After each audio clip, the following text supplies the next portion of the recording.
going on, everybody? Welcome to a brand new episode of the Litecast here on the CF After Dark Network. I'm Austin Keeney. I'm joined by Matt Nelson. A little bit of just a free for all here. It's a Thursday in the summer. Finish up your week with a little bit of podcasting. Matt, how's your week been? Hectic. Another week on leave. So we've been, I've been busy with swim lessons, and we've got a big dance weekend coming up. Those dance parents out here know exactly what I'm talking about. I think we've got a dress rehearsal and two different recitals coming up. So, yeah, man, enjoying my last week with the kids before I go back to work next week. We've got a big meeting, so got to jump back in at some point. What about you, man? Yeah, I don't know. It's all stringing together. For a second, I had to think like, wait, was this a 4-day work week or not? Pretty normal week. Not a lot going on in Iowa State world, I got to be honest. So we're going to get the chat going. We're going to have a little bit of fun. I'm obsessed with the 82-0 game. So it sounded like you haven't really heard of this yet. No. It's been all over the internet where you do like a random roll. You get a basketball team and an era, and you have to pick a player. You're basically picking your best 5-person lineup on a random roll, seeing if your simulated team would go 82-0 in a year. Ooh. Matt, there is a whole ecosystem of remember some guys going on right now. There's a football version. There's obviously the NBA version. We're going to get the Iowa State version up here tonight. Build your best Iowa State lineup. We're going to work together to build one. I think I saw a baseball one out there. Like, apparently these games are really easy to create, and they're really, really popular. I get it. I was like obsessed with doing the 82-0 NBA lineup yesterday. Where did you find? Okay, who has the time to be out here making these things? I don't know, man. And also, so the Sports GeoGuessr, that's the other one that is like on the daily agenda. Yeah. So Sports GeoGuessr is great. It's like I said, it must be really easy to make these things because there's pop-up versions of everything out there. I saw the 82-0 one going viral probably a couple days ago. And then I was, all right, I'll click it. I'll try it. Next thing I knew, it had been a half hour, and I'd just been rolling over and over trying to build an 82-0 team. The big thing is if you get Wilt Chamberlain, you kind of win the game. If you get Wilt Chamberlain, it's just over. You get the. Remember when Wilt Chamberlain averaged like 45 points and 25 rebounds a game? Compiler Wilt Chamberlain, yeah. Yeah, he's the Caitlin Clark of the 1960s. People are saying. You've seen the meme where it's like his game stats where it's like 81 points, 52 rebounds, 35 blocks. Always a fan of that meme. Yeah. Boy, what a wild time that like we've reached kind of peak summer, that this is what we're all doing with our time right now. And it's keeping us away from actually doing productive work, which I love. Yeah, this is the first week where it really felt like, oh, it's summer now, and there's just not a lot going on. Conversely, could you take that same thing and build a team that would go 0-82? I tried, but Iowa doesn't have that many players in the NBA. Do you want to do? Do you just want to jump right in and do the Cyclone lineup builder?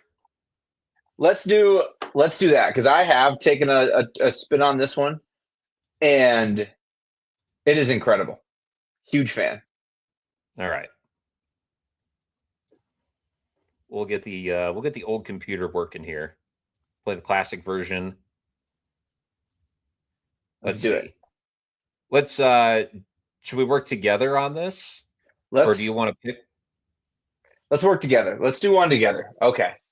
All right. So 80, 98, 99. So this is a good team. We've got Michael Nurse as a point guard. Or he's probably the obvious one there. I mean, this is a Pfizer. Like, basically, where are we putting Marcus Pfizer? Is he going to be our power forward, or is he going to be our small Stevie forward? Johnson? He was great. I don't know that you're going to find a center with numbers like him, so I think you take him at center. But there's a chance you could get like Craig Brackens, Royce White, Josh Jefferson, someone like that you could take at power forward. But I don't think you'll find stats like that at center very often. Rancics are pretty good. I So think unfortunately, we Pfizer can't is take him not at center. eligible as a center. I Oh know. So no. you You think gotta power take him at forward? power forward. You gotta take him at power forward then. Okay, Okay. so I can tell center is gonna be the weak spot. We'll see.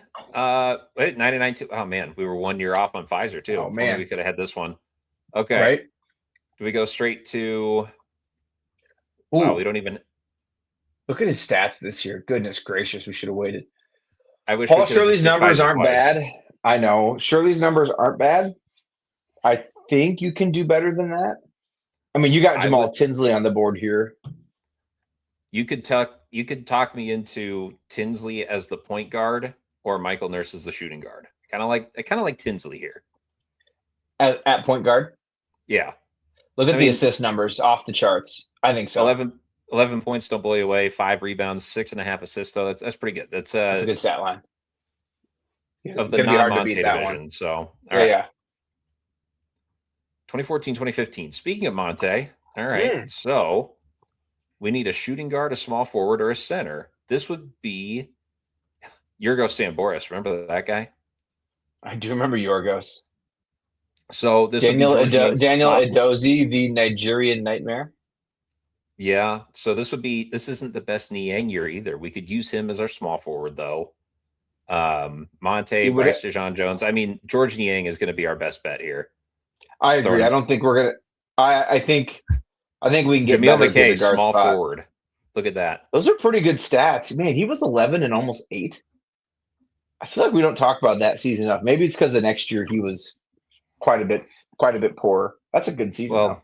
the reason we don't talk about this season is we know how it ended. Yeah, that's true. That's true. Take George. Enough of that. Okay. Still need a center, need a shooting guard. 93, 94. Matt, how familiar are you? Oh, this is Fred. That's obviously oh, my gosh. Lauren Meyer. Oh man. Look at the rebounds. Holy smokes. Yeah, man, I think that's Lauren Meyer. Those are crazy numbers at the center position. 22 and 9.5 rebounds. Okay, so we need a shooting guard. We need a good So year. hold on. I know someone listening is saying, why did you not take Fred Hoiberg over Lauren Meyer? So it was a gamble. Do we get 24, There's no 25? way we're going to find a center that's more productive than that, though. That's insane. All right. So, hey, Curtis Jones. How about that? Oh, yeah, you got to take Curtis. I mean, okay, 27 and 7. I mean, that's a heck of a team, though, that we were able to put together. We didn't get the best Niang year. We didn't get the best Pfizer year. Season over, round of 32. What? That's really Iowa State coded, isn't it? It is. Losing to Kentucky. Oh, you had to do that. You had to pick Kentucky. All right, we're going to simulate again. We're going to simulate until we beat Kentucky. There we go. Hey, national champions. Look at that. Holy smokes. Let's see. Yep. Oh, we won the Tennessee game by 1. Michigan in the Final Four. Clobbered him. UConn, Arizona. Actually, Michigan Elite 8. Okay. Yeah, cool. We did it. All right, 27 and 7. We can do better than that. Yeah, let's do one more. All right, 08, 09. Oh, no. So, okay, you're going right to Craig Brackens here. So this is just a matter of where you put Craig Brackens. That's power forward. Easy pick. Or power forward or small forward? What do you think? It's a really good numbers at the small forward position. I 20 think, and 9.5. Because any other small forward, you're only going to be able to get like 15 and 5. So 20 and 9.5. It's got to be Niang. If Correct. It's not here. Man, Jamie Vanderbeeken did not average 3 rebounds. Jamie Vanderbeeken was allergic to rebounds. The only 6'11" post player who's ever wanted to stand out of the 3-point line. Ooh, Dominic Buckley. He was ahead of his time. That's true. Put Jamie Vanderbeeken in 2026, and he's probably like a top 15 pick in the NBA Man, draft. I love this team. Brian Peterson, Wes Eichmeyer. I watched this team intently. This was like right as I was getting to be a big basketball fan. Charles Boozer. All right, so you want Brackens at small forward? Yeah, take him at small forward. All right. 87-88. It's kind of an older one. Hornacek's probably going to miss this team. Yeah, Jeff Oh, Grayer, but Jeff 25 a Grayer, game. the bucket getter. Or LaFester Rhodes at power forward. Take your pick. Oh, man. I mean, it's Grayer, you're not going to find more than we actually did the draft on this one at one point. I think you got to take Grayer at power forward. I think he's just his numbers are off the charts. Shooting guard or point guard for Grayer. It's not small forward. Not a lot of assists there, but 25 and 9 at a point guard. Jeff Grayer wasn't a point guard, but the game will let him there. Take him at shooting guard. You might get Lipsy or Morris or Fred. I guess you could take Fred at shooting guard too. Man, Grayer and Brackens is a great start. All right, 91, 92. So this is Fred. Thigpen. There's Fred. Not his best season. Boy, no one's numbers really jump out with what's left here. Do we re-roll? We get one. Yeah, I'd just say re-roll here. 72-73. Wow. I'm going to be honest. I don't know a lot about this team. I see Clint Harris averaged 17 and 11, though. That's pretty good. At power forward, that's really good. Clint Harris and Wes Harris, brothers? I got to get the stats and info department up here. How about Mike Capobianco as a backup point guard? You got anything on him? Oh, there's Heft. Herkel Ivy, this just isn't his good year or his best correct. By far. Clint Harris, power forward. Yep, let's do it. All right. So 14-15 again. There's some names here too. Clayton Custer, Final Four. Sharon Dorsey Walker, the guy that we always thought was good but never played. The Cap City League Demon King. It's all right. You got to go. We're not going to deliberate here. Yeah, Monte Morris. So we need a center. 16-17. Oh no! Look at it. Stuart Neslick, come on down. He's the only option. I mean, Stewie Nes. 25 and 9 with Stu, though. That's pretty good. That's pretty good. With absolute zero production out of Stu Neslick. That's incredible that we ended up in the Final Four. How about that? Stu Neslick. I can't believe that's the only eligible center, huh? All right. What are the odds? All right. What do you think? One more, or are we good? One more. One more. All right. That is hilarious that we ended up stuck with Stu. All right. 78-79. Matt, what do you got on the 1978-1979 team? I see. Not much. Andrew Parker was really good. He's the Dean Utah. 20 and 11 or 10 and 11. 11 rebounds. That's nice. 20 points. We just got stuck with Parker. We just got stuck with a bad center. Maybe we just overreact and go with Dean Utah. I mean, Utah. I think he's our all-time rebounds leader. If not, he's way up there. Do you want to go? He is. Iowa State and the Big Eight's all-time leading rebounder. So you want to go Utah here at center? Yeah, let's do it. All right. AP honorable mention All-American in 78. How about that? 1990. Norris Fromkini, the pride of Cedar Rapids. Is there? So there's got to be a relationship with Jared Utah, right? Believe a relative, yes. Okay, what season do we get here? This is 1990-91, and there's not a lot to pick from. I don't know Doug Collins' game. I'm not familiar with them. I know Justice available. Justice Thigpen was that boy nice. Do you want this to just be a vibes lineup, just put a fun team together? Or we could re-roll here if you want. Let's use the re-roll. I'd like taking a little risk early on. 15-16. All right, so we'll have some better options here. Monte Jordan Morris. Ashton. Wow, Oregon State legend. This is the best Niang year, so this is where. Yeah, you got to take Do you him. want to put Niang at small forward or power forward? Small forward. I'm not seeing Stu Neslick available here. Man, he did have a good season. Average 20 we a had a game. recent one. That's good. Jackson Pet, the Pab Keyshawn, Dog. Taman Lipsy, Curtis Jones, Milan, RIP, Omaha Baloo, Bob Jones, Demarion Watson. Now, hear me out. If Demarion Watson could just get more minutes. Hear me out. Do you take... If we're going vibes, we take Lipsy at point guard, but Gilbert's numbers that year were better. Well, better in just one category. Go with Taman. Do you have the choice, Matt? Do you want Keyshawn or Taman at point guard? I would rather have Taman.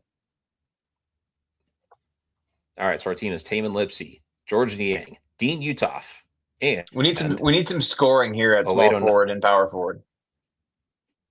0809 again. So this is the big Brackens year. I mean, Brackens. Yeah, you got to take. Yeah, you take Brackens at power forward. Yeah. Okay. Shooting guard. We should throw the ball in the post. Okay. Old school. Throw the ball in the post. Oh, Barry Stevens, come on down. There's a. All right. It's a crime. God, 27 and same 7 record. Did you know Barry did not have the 3-point line? I saw some people saying this game is kind of broken, but had Barry had the 3-point line, all right, his scoring statistics would be insane. Because he shot from deep a lot. Drum roll, Matt. Where do we end up? That's a Sweet 16. Where did this team simulate for the tournament? Sweet 16. Elite 8. All right. Barry Stevens, MVP of the Tennessee State game. Barry Stevens was the MVP of this team, apparently. I'm telling you, man. Niang. Okay. Bucket getter.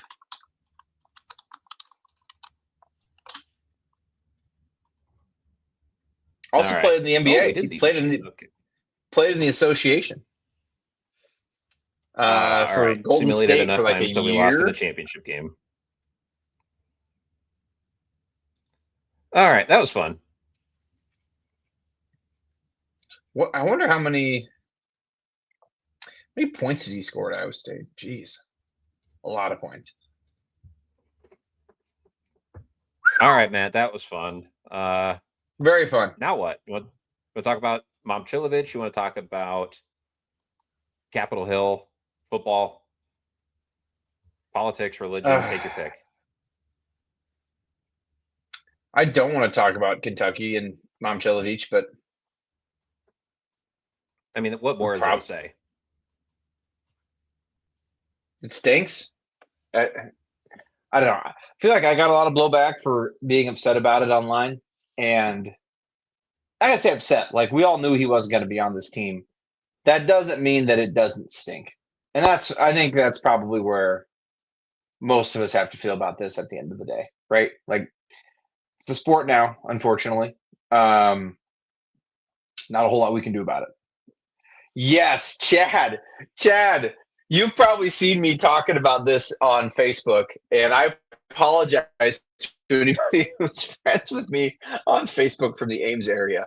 You really want to get me fired up? We can talk recycling. I miss this. Just the city. Just the city. That's all. Is like Jamie Pollard the whole city to specifically not pick up your recycle bin, or what's going on? I wish I could tell him not to pick up my recycle bin. Okay, it's the summer. I promise, Chad, I'll circle back to it at the end. And I will give you my take on what's going on with my recycling. Matt, I did the research on Milan. He's projected to get about $6 million from Kentucky. Do you know where that, like, do you know where he would have had to get picked in the NBA draft to make $6 million in salary next year? What, lottery, right? Yeah, like 11th or 12th, basically. So he's getting paid the equivalent of what an NBA lottery pick will make for next year. and potentially the year after that. Like, that's the deal. He's going to play on a Good. Yeah, non-guaranteed I know. And contract, a two-way, where he's making a couple $100,000. Could make 8 times that.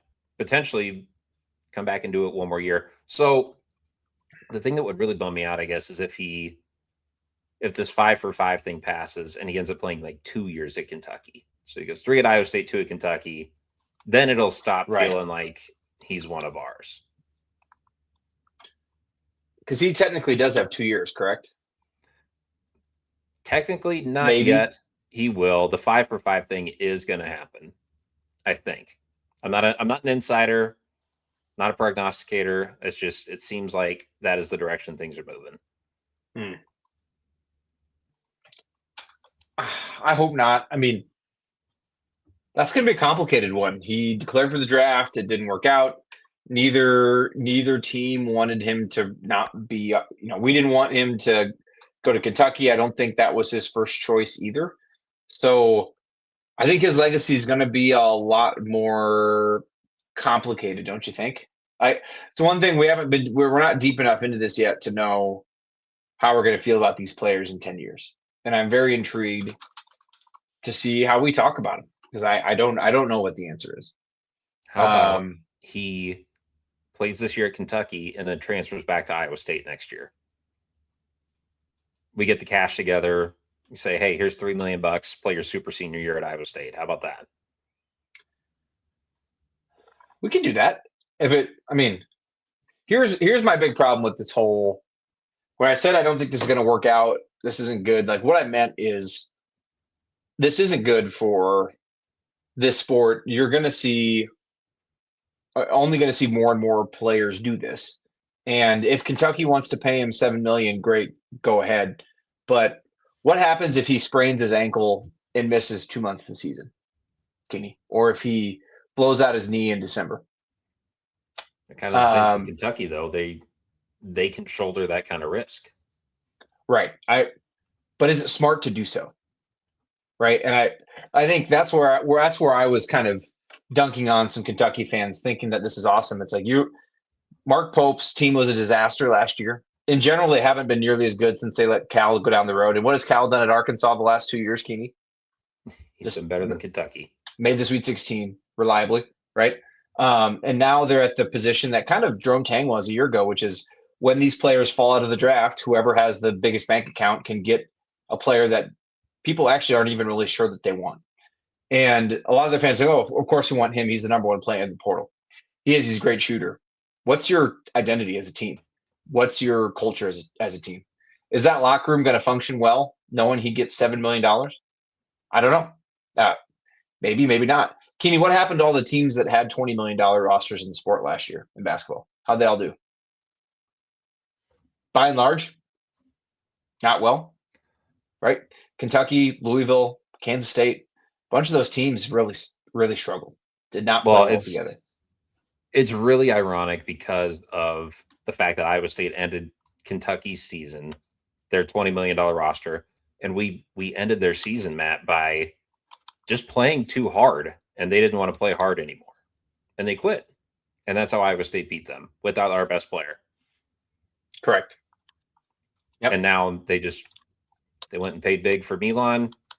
I don't think it's going to work out for Kentucky either. Honestly, I think they're going to have the exact same kind of year. Milan is, he's probably going to be really productive. He'll average like 16, 17 points a game. He'll shoot 42% from 3-point range. Kentucky will make the tournament. Probably it's like a 5 or 6 seed. It'll just be kind of the same kind of year for them. Right. Probably. And the fan base is pretty delusional. Kenny, they kind of wanted Mark Pope fired in like late January. So it's not kind of. I think a lot of their fans did. Matt, they wanted Mark Pope fired a month ago. He had the space on his roster to wait out some of these guys that ended up pulling out of the draft. Otherwise, they hate his portal class, and they don't really have like freshmen coming in. He had to go live and basically answer fans' questions to try to buy some goodwill. And it actually might have worked, which give him credit. I don't know. I just of all the guys that like withdrew the last couple of years and came back for big money, it just didn't seem like any of them played well. And my one concern for him, I don't know if I wish him well. I do as a person. Do I want him in Kentucky to make a Final Four? I got to be honest. I don't know. Probably not. Like no. Um, but I do still care about him and appreciate him immensely. So like I don't want anything bad to happen to him. It's had to have been a tough decision because he literally just had the best shooting season you will ever have in the sport. And if he was already a fringe NBA like early second round pick, is potentially having a worse season and getting a year older going to make it easier to get drafted? It can't, right? All it could probably do is hurt his draft stock, I would think. Um, but I could be wrong, and maybe he's going to go straight to Europe, Keeney, and make it $2 million a year. It's hard to say. So I'm guessing that um, his draft stock will be the same 12 months probably from now, probably you probably know, similar. You would have right, not better though. I don't think so. unless To me, he this was about the money. unless he showcases like all of a sudden he can just like go ISO and score. Yeah, it's not gonna be better next year. Yeah, I'm ready to put it to bed. Move on. I mean, I would say moved on a while ago. We talked about it for a while, but should we go to Capitol Hill and people trying to ruin college football, claiming they're not trying to ruin college football? Let's do it. So, Matt, you can maybe help set the stage a little bit for what's going on. What's this bill that got introduced that everybody's talking about, and why were Nick Saban and the Notre Dame athletic director like speaking in front of Congress yesterday? Um, can we talk about what Pete said, the Notre Dame athletic director? Because You'll start there. Yeah. it was really confusing. A bunch of his quotes got clipped and put on Twitter, basically saying if you want to maximize like marketability, you should just form a super league. But he prefaced that by saying, I'm not in favor of that, and then said it again afterwards. So it's like, if you're not in favor of it, why are you like talking about it longingly? Basically, what he said, for those of you uninitiated, is I guess back up. They're debating the Save College Sports Act on Capitol Hill, trying to get it through committee to actually get considered upon. I think it's going to get there. I think there is enough money at these institutions. And I know if you're like, oh, Congress has better things to do. This affects not just sports, but education. If universities are going to fall behind and are going to take general university funds for this, it does hurt education, which is a problem because we lose a lot of education and technology races to countries like China at the moment. And college is one way you combat that. So I do think there's going to be reason for any senator to care. Senators come from a local home state. You think the two senators in Iowa or in Kansas aren't concerned? Of course they are. Like in Kansas, I bet those two senators have absolutely heard it from their constituents and from the regions that this is a problem. So that's first. Second, what Pete was basically saying, Keeney, is if the top 25 to 30 teams did break away and basically do what the NFL has done, is to do that, there'd basically be no non-conference. You'd play like a 10-game season, and every week would be Notre Dame against Penn State, Notre Dame against Ohio State, Notre Dame against Alabama, Notre Dame against Georgia. That's basically what he said. Like, if you really wanted to maximize, that's what you should do. And then he again said, I'm not in favor of us doing that. Really weird way to frame it, Pete. I'm not really sure what you're pulling for there. I believe they have, again, he came out and publicly supported this bill. I think the risk in there is twofold, right? But the main risk in saying, oh, we're going to create what the NFL has. Can you know what the NFL has that college does not? It has a cap and it has a draft, right? So there's only so much each team can spend, and teams get basically, if you're bad, you get assurance of top players to eventually not be bad, unless you're the Jets, right? The Jets are the exception. But look, can you look at the Cleveland Browns? After us laughing at them for most of our life, they've had a couple good seasons. The Cincinnati Bengals with Marvin Lewis were just like 8-8, like clockwork for 10 straight seasons. They made a Super Bowl a few years ago. That happens in the NFL because of the draft, and everyone pays the same. using Indiana as an example of this, which I saw some morons on Twitter try to do, is not viable because they bought that roster for $47 million, right? That's why they won. It's pretty simple. They have a good coach, right? No question. Coach Sig. But if you're not going to cap that and there's no draft, then it does not create a fun, equal balance like it does in the NFL because they have rules. And this does not. Creating a super league and having them play each other with no rules is still going to lead to the exact same place. The other thing I don't like is people saying, oh, if there's a bubble, it'll eventually pop. It might, but we might do irreparable damage to these schools and to any non-football or men's basketball sport until that happens, which is already starting to happen to Olympic sports. And I think that's actually been very refreshing to hear people talk about in support of this. Is that's one of their big talking points, including what Nick Saban said, which I want to get to, but Kenny, go ahead. I was going to say Indiana's a fascinating case study for the Super League because 2 years ago, nobody would have said, yeah, Indiana will make the cut for the Super League. But then they have an influx of cash and the right coach, and all of a sudden we're talking about them like they're a top 5 program in perpetuity now. Like, what happens when Cignetti retires? Then are you stuck in a Super League, forced to spend $50 million on your roster every year when you can't compete? Great question. Who's to say these programs with money who are playing well stay there? Would Miami be in that league, Keeney?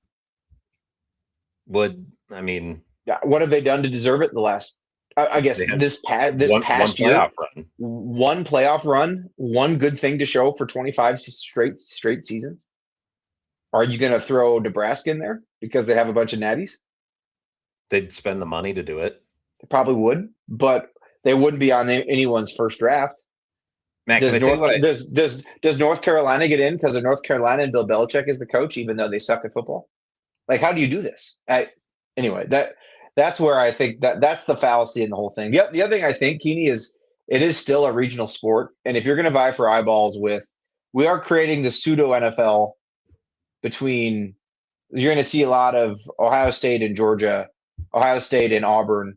A lot of people in college football care more about what happens right in their backyard. What happens between Wisconsin and Minnesota, or between Kansas and Kansas State, or Texas Tech and Baylor. It's not that those things don't matter, but there is a pretty large portion of this fan base that really doesn't care about Georgia, South Carolina. I know on Saturdays when there's road games for me, if there's like Ohio State, Michigan, yes, I will watch it. You think I have any interest in flipping on Auburn, Kentucky? Don't care. 2 schools I know nothing about that are 1,000 miles from me. So I think that's the danger in assuming a West Coast fan is just going to log in and watch Penn State, Florida. They may not care.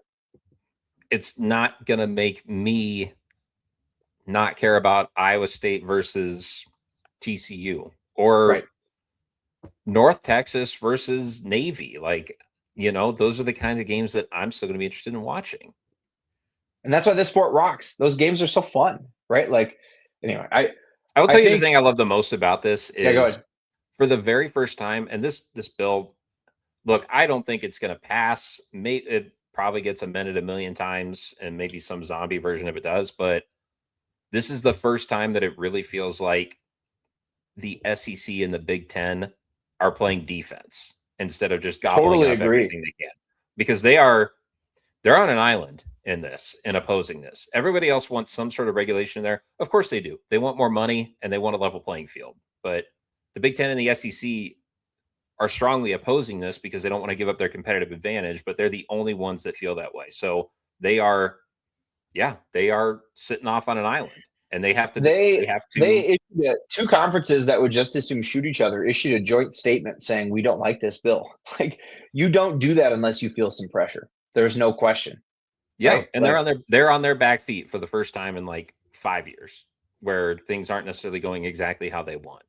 What I'm curious, right? If there's how many D1 football teams? There's what, like 124, 130? I think it's like 131, if I understand correctly. If 131 of them, if 30 out of the 131 aren't in favor, if this bill would get passed, I bet they would say screw you and put it in place anyway. right? If the majority of this group that all plays together does, and maybe that would force those teams to try to leave. Um, I love that this is getting played out where you've got people like Ted Cruz, Donald Trump, take your pick, whatever you think about these politicians, Democrat or Republican, they are talking about this skinny and they're saying that it's important. That is, in my opinion, the best thing that has happened in this whole process. We've been lobbying behind the scenes for 7 or 8 years, including the SEC and the Big Ten have as well for legislation to step in because the NCAA is defunct, basically. And it's finally here. I mean, we're there's actual policy that's been bipartisanly created, and yeah, it's something finally has put some pressure on them. And maybe you don't need this act, Keeney. Maybe you just need the threat of it to force those two leagues to knock it off.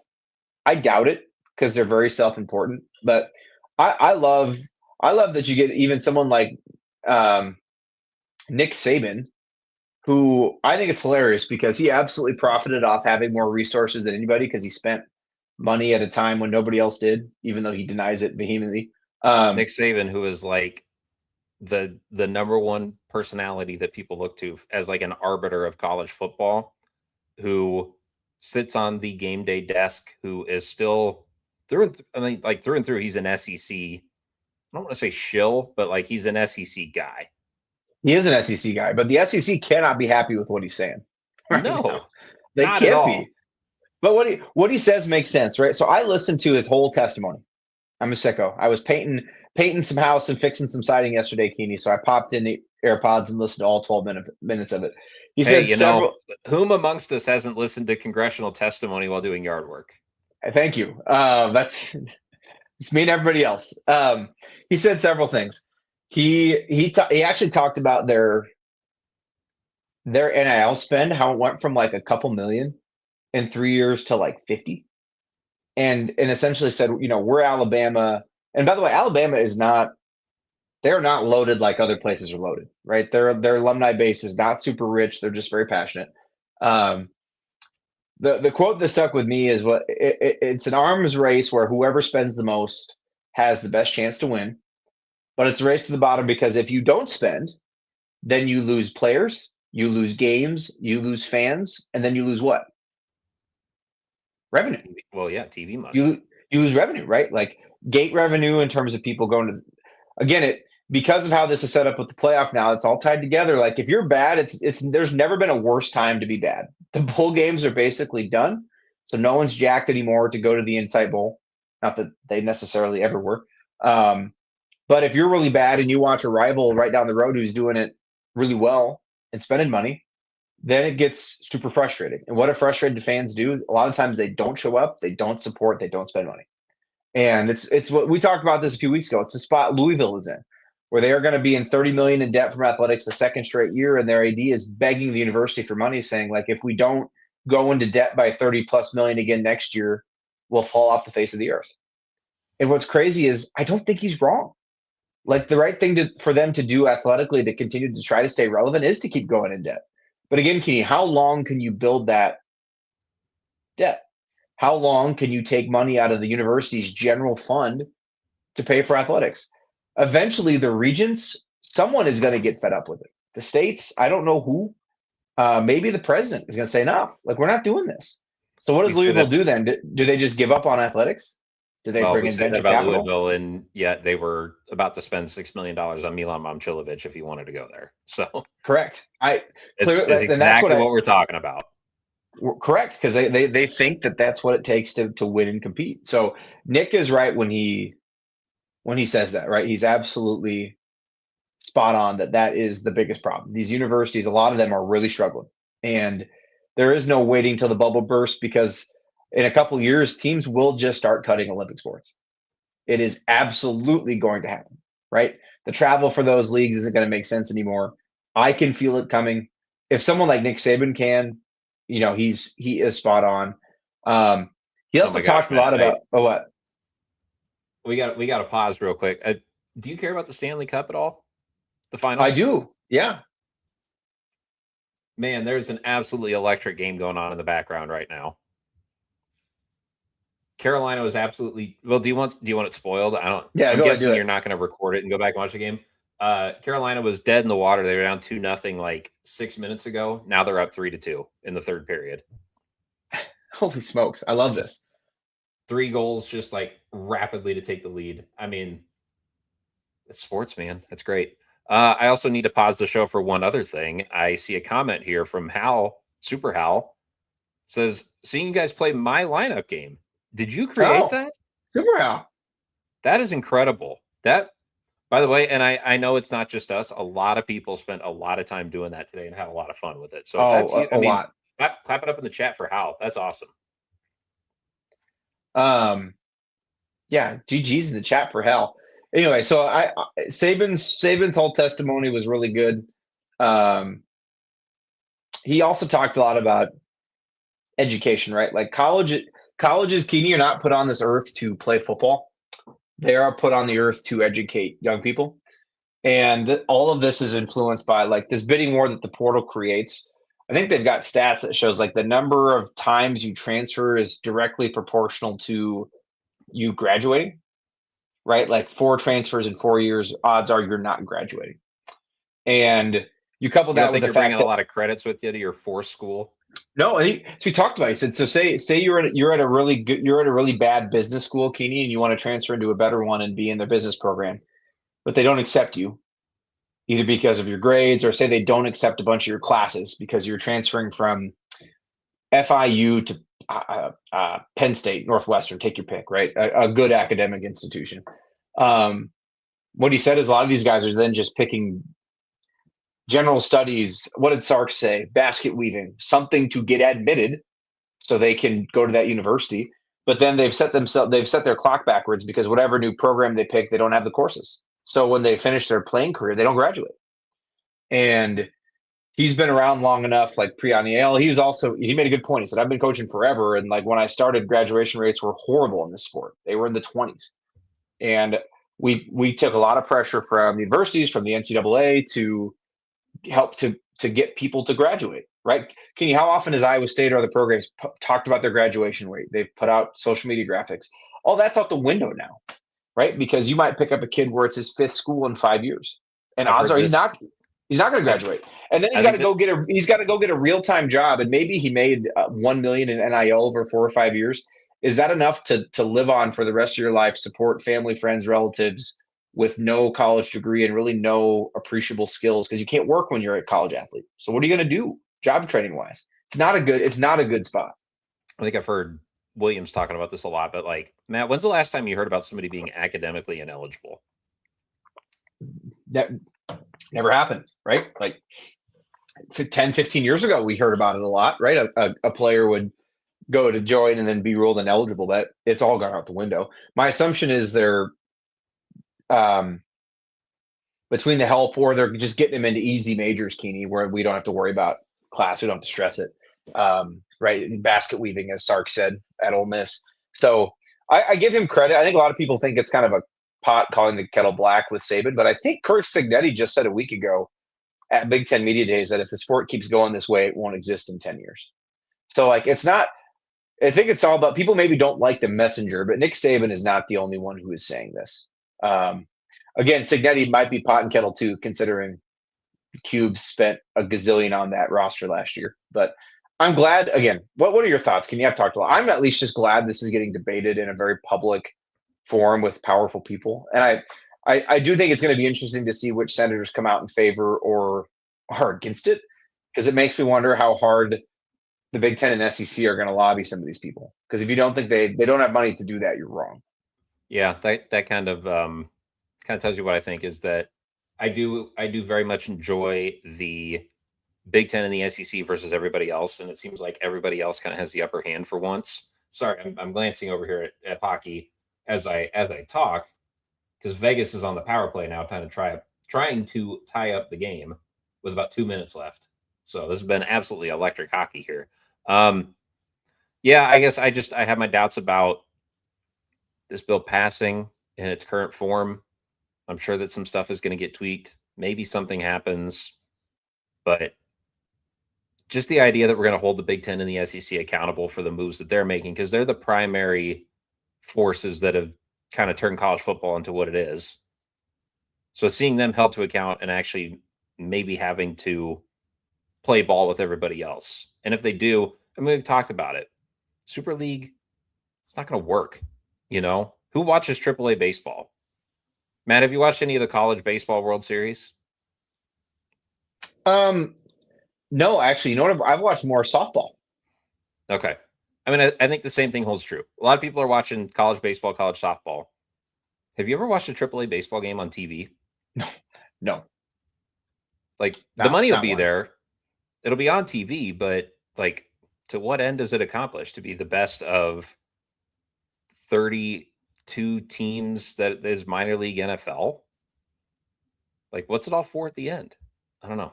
Doesn't feel that special to me. It's not the same thing. So anyway, what else we got? This is great. Curious what if fans are paying attention to this. Like, I don't know. I know Williams and Bloom hit on it a little bit. I do think it's important. Quick update from Pete Thamel. It does sound like the Big Ten and the SEC have said, while we're opposed to the bill in its current form, evidently they've opened up a dialogue directly with the bill's authors, probably Ted Cruz, I would guess, to start to try to get a few changes. My guess is they want a cap for more NIL, and they don't want the ability for people to pool media rights. I think they're terrified of everybody else pooling rights, because it takes away the one thing that they have, which is leverage for money. Right? They feel that their TV rights are more valuable than everybody else's.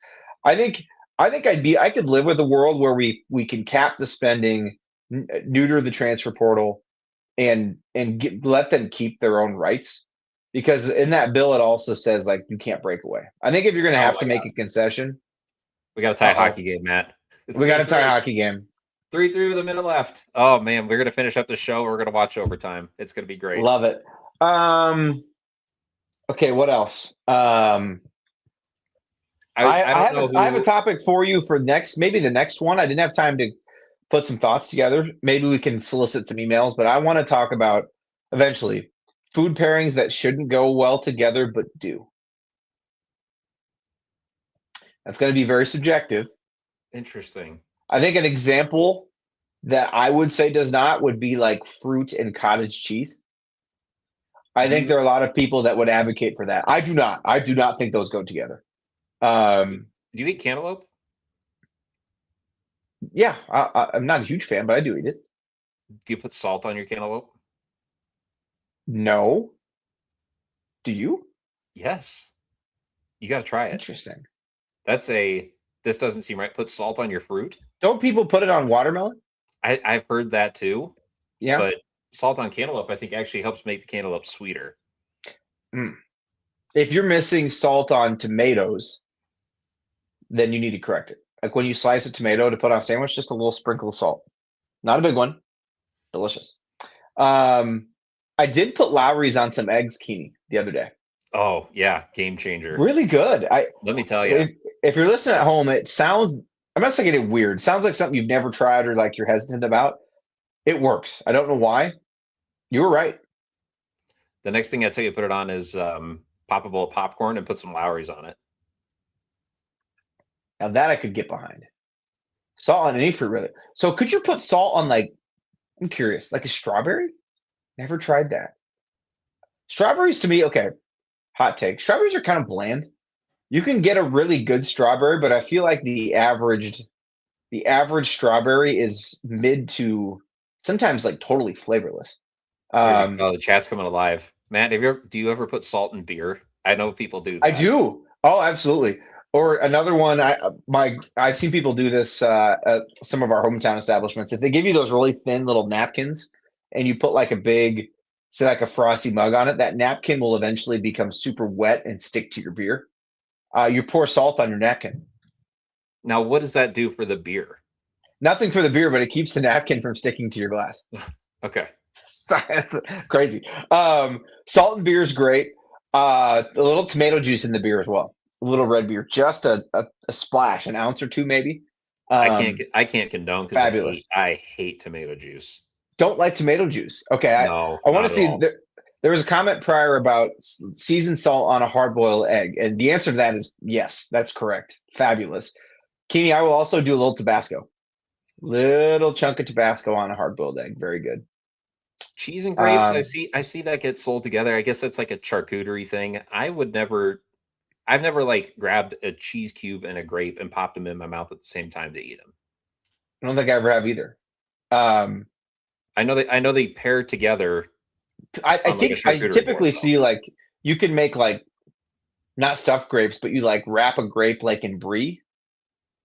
Oh, Brian, now we're talking barbecue sauce on cottage cheese. I that I can safely say I've never heard of. Here, It can't be that bad. It's a little you know what's tangy. you know Okay, what's Brian, I'm gonna have to try that. Sorry, go ahead. you know what's an unorthodox use for cottage cheese that I like to use is as a salad dressing replacement. You ever done that?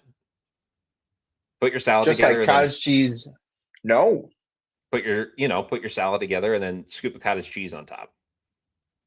never done that. Never thought Throw to. a little extra protein in your salad, and then I don't know, it still helps kind of create. If you're trying to hit your macros, I could see that. But Yeah, it helps. it's got kind of like a milky, creamier, kind of like a liquid to it. Yeah. Boy, this is like a cottage cheese. It's a very pro cottage cheese podcast. We eat a lot of it in my house, no question. Man, I'm still thinking about barbecue sauce on cottage cheese. That's not. Apparently, cottage cheese, just people do everything with it. It's got cottage cheese and black Okay, olives. okay. Now I have seen cottage cheese and a club cracker. Black olives are Wouldn't really that be bright. messy? Black olive, it would, but they're really briny and salty, kind of earthy. I bet that'd be really good. I know a lot of people, Keeney, that when they make scrambled eggs, will put cottage cheese in the scrambled eggs. I've heard Um, of that. Yeah. and you can't really see the curds once you cook it. It adds protein. I think it makes them really fluffy, from what I've heard. I've never done it. I need to look into it honestly. I scramble eggs for my kids all the time. If I'm going cottage cheese, it's just cracked black pepper and a little Lowry's. I'm seeing Tabasco with pickled eggs. Subway Jeffs. I okay, quick story. Jeff's is in my hometown. Um, it's a bar. It used to share a home with the Subway. It was like a hallway basically in the back of the Subway was Jeff's. And they always had pickled eggs in the cooler. And once I was in there with a few high school friends, Carter, Swanger, I know you were there. The jar of pickled eggs, Keeney, was behind like 30 Miller Lights. And we asked the bartender if we could have pickled eggs. And she said no. She said and I said, well, what if we drink our way to the pickled eggs? Can you only bring us beers from in front of the pickled eggs? She said, if you can work your way somehow through 30 Miller Lights, I will let you have pickled eggs. Long story short, did not get to the pickled eggs. Not enough help. It was more than it was. There was a lot of Miller Lights in front of those pickled eggs. We did not get there. I've had a pickled egg one time. It was at the Hessen house, and I have never had worse farts in my life, or farts that lasted for as long as they did. Kenny, it was like a marathon. It was a very uncomfortable like 30 hours. So, I think I've seen not pickled eggs aren't for everyone. I think I've seen pickled eggs at like the High Life Lounge Oh, they would downtown. for sure have pickled eggs. Yep. Yep. Now, look, Okay, Chad. Hold this on. is this is an absolute no-go. I mean, I kind of feel like I need to call the cops on Chad for this one. Cottage cheese and honey nut Cheerios, there's just no way. There's just no way that's good. Have you ever done beer and orange juice? What are they? Is it a beer mosa? Is that what they call it technically? Yeah. Breakfast beer? So have you seen these orange shandies that are coming out from Kugels? Have you seen that in stores? No, I don't think I have. Oh, I'm sure you it's got to find it. fabulous. It's very good. Yeah. Mm. Great summer beer. Do you go in for these pickle beers? Grillo's See, just made one, I think. I think it's a Pabst Blue Ribbon. I don't like pickles. So the answer is no. I feel like anything that a pickle touches, it makes that thing taste like a pickle. So like It I don't does, really it's like true. I don't really like pickles, and like if I get a Chick-fil-A sandwich and I don't say hold the pickle, and I take it off myself, the whole thing tastes like pickle. I'm like, Mm. it's a very powerful taste that has never been something I've been a big fan of. Okay, this is what a great vein here. I don't do it. My brother was always an advocate of putting chips on whatever sandwich you have. Turkey and cheese doesn't matter. Made right doesn't matter. Burger, throw some chips on there. I don't know why, if it's the crunch, if it's the salt, but like you would never put a slice of, but you never put French fries on a burger and eat it. But so the never been able to figure that one out. On a made right, I could see like they would get maybe kind of soggy because of the sauce. But is that something you've ever done? Chips on a sandwich? Yeah, I have actually. So Really? made right's a little radical because like a loose meat sandwich with loose potato chips just doesn't seem like it would work. But like, No, um, I think but it it's salt, does. I think it's crunch, and then low key a really good chip to put on a sandwich, like a turkey sandwich, is like Cool Ranch Doritos. Ooh. I mean, I'm curious, Chad. Has anybody else put chips on sandwich? Can you? I mean, clearly you've heard of it, so this is definitely a thing. This is Um, 100% a thing. this is great. I know some people that do like mustard on a grilled cheese. I think I could get into that. I love mustard, but man, I don't know why you would want mustard with just cheese. That's kind of a tough one. French fries on a burger with A1. Fries on burger slander. I would try again. Like I can see like throwing a handful of French fries on. I mean, a horseshoe sandwich in Springfield, Illinois. That's kind of what they're getting at there. Um, any others, Keenan, that we're missing? This is great. Um, What I'm learning is that there's some diabolical people that watch the show. that's hey, I do know there are some people that put tuna on some pretty diabolical things. Like in Britain, it's not uncommon to get like a baked potato, beans, cheese, and then they'll put like tuna salad on it. They must do it for a reason. It must be good. Um, I have a tough time seeing that one. Last couple ones for me is like when I'm big on when I make chili, Keeney. I'm unafraid to throw the kitchen sink in there. So sometimes I will do cocoa powder, like a heaping tablespoon, cinnamon, and I've even done a cup of coffee before, or 2 cups, like 14, 15, 16 ounces of coffee. Um, Now going for at that's going for different.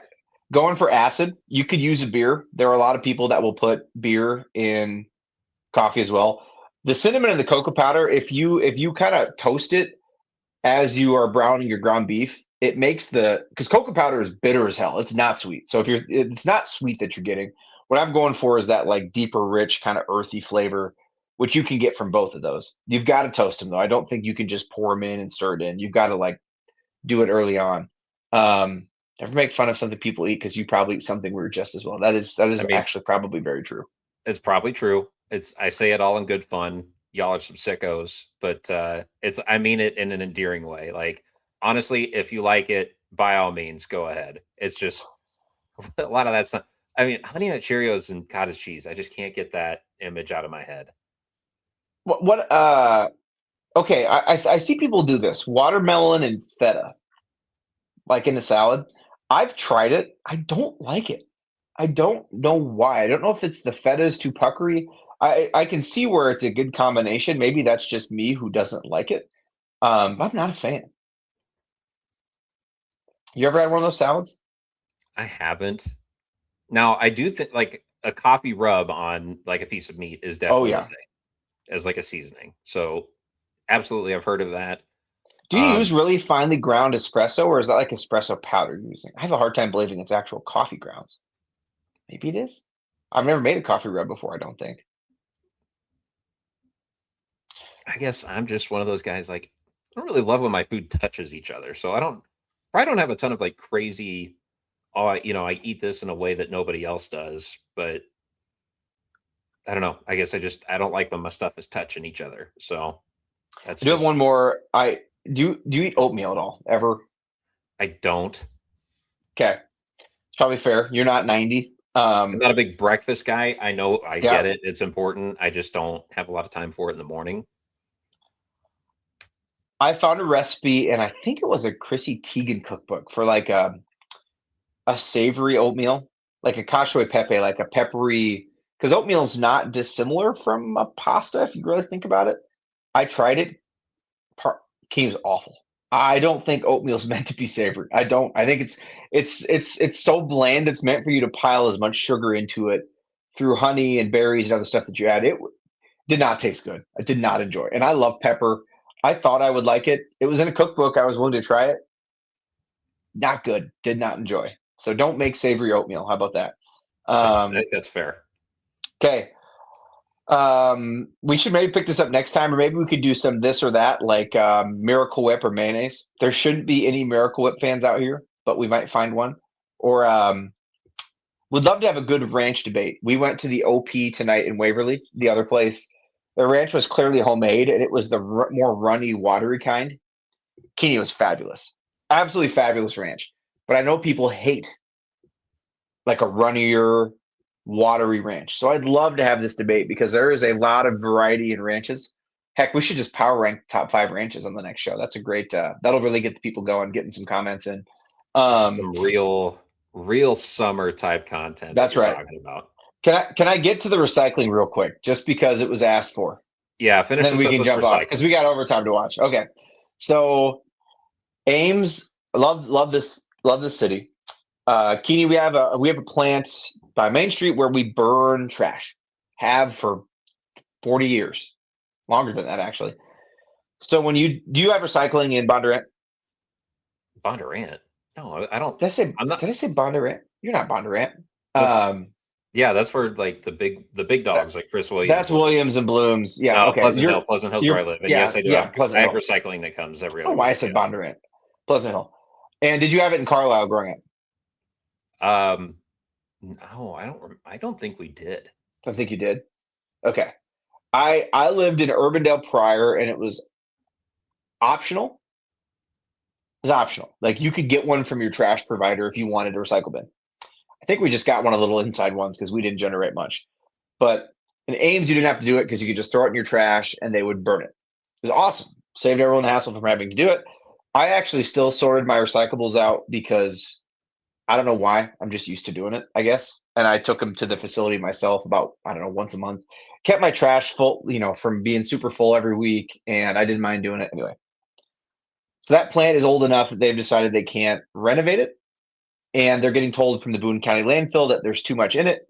They can't build a new one in Story County, so they're going to haul it all the way to Carroll. And they can't build a new one because it would be too large for what they need. I think that's crap. I think they could get Boone and Marshalltown and other places to say, hey, would you rather burn your stuff instead of putting it in the landfill? I feel like that's a better option. Regardless, everybody is now getting a recycle bin, whether you want one or not. Keeney, we weren't asked. It was never voted on. And we get charged for it every month, $7.75. And if you don't want the bin and you send it back, you can do that. They still charge you the $7.75. Oh, nice, nice. Isn't that nice? Regardless of whether you're a family of 15 living in one house or you're a little old lady who maybe fills up a recycle bin once every 6 months, you are still going to get charged $7.75 a month. I know that's not the most, and I'm actually excited for a recycle bin because right now my recyclables live in 3 bins in my basement. I'm going to be really excited to get them out of there. But now I got to deal with 2 bins. I get charged for it even though I didn't want it. I was already taking my recycles to an approved receptacle for free, and now I have to pay $7.75 even if I'm going to keep doing what I'm doing, and there's no way to opt out. And I have been just mainly stirring the pot, which I think is what Chaz Keeney, I would never stir the pot. I'm not a pot No stirrer. way. It doesn't sound No like that at way. all. Crazy. There's an Ames People Facebook page, home to some of the most outrageous and deranged posts. If your local town, if Carlisle has Oh, one or Pleasant it's Hill, oh, it's incredible, right? because you can post anonymously in those things, especially. Correct. Yes. But like anybody who's watching this, check your local town Facebook page if there is Have one. to. You're going to see some of the Have most to. psychotic things you've ever seen in your life in there. It's like psychotic. It's a great way to describe it. So the city has been, I'll give them credit, doing a really nice job of explaining why they've done it. And I've just been like, where can I get refunded? Can I get this? Can I get this taken off my bills and billed separately so that I can bill it to a card that doesn't work? Like I've just been spamming them with like, don't. And eventually someone asked like, what's your opposition? I kind of laid out my points, and a lot of other people who kind of kept quiet, I think, said like, you know what, I actually agree. Like, I'm already doing recycling. I don't want to have to pay for this.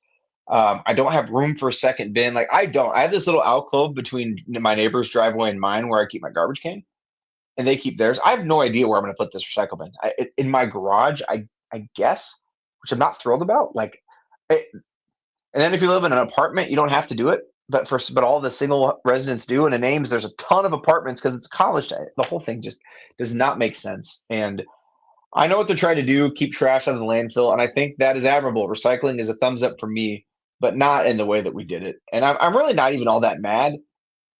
It's just frustrating that there's no opt out, and they say they had to because it kept the price down for everybody.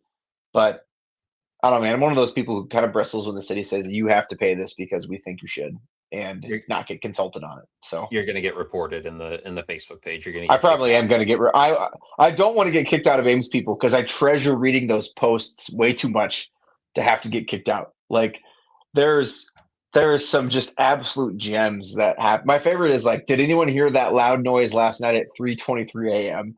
And then the comments are 30 people telling them 30 different things about what caused noise, none of which are correct. Yeah. It's perfect. Um. Anyway, okay, All right. Well, Matt, I next promised week recycling. You got we need a recycling. recycling update next time we record. But I keep you abreast of the situation. this was Um, a lot of fun. We got some overtime to watch though. This was ranch ranch dressing debate next week. Can you get ready? Um, top three ranches I think we can draft. So study up. got to do garden talk at some point this summer too. I'm going to go ahead and leave that out there. I got some stuff that's struggling to come up right now, so we can do that. I'm a little frustrated. I'm gonna have some replant. All right. Not Well, fun. we'll hit that next week. But thank y'all for watching, Matt. This was a lot of fun. Check us out next week. We'll be back for more fun.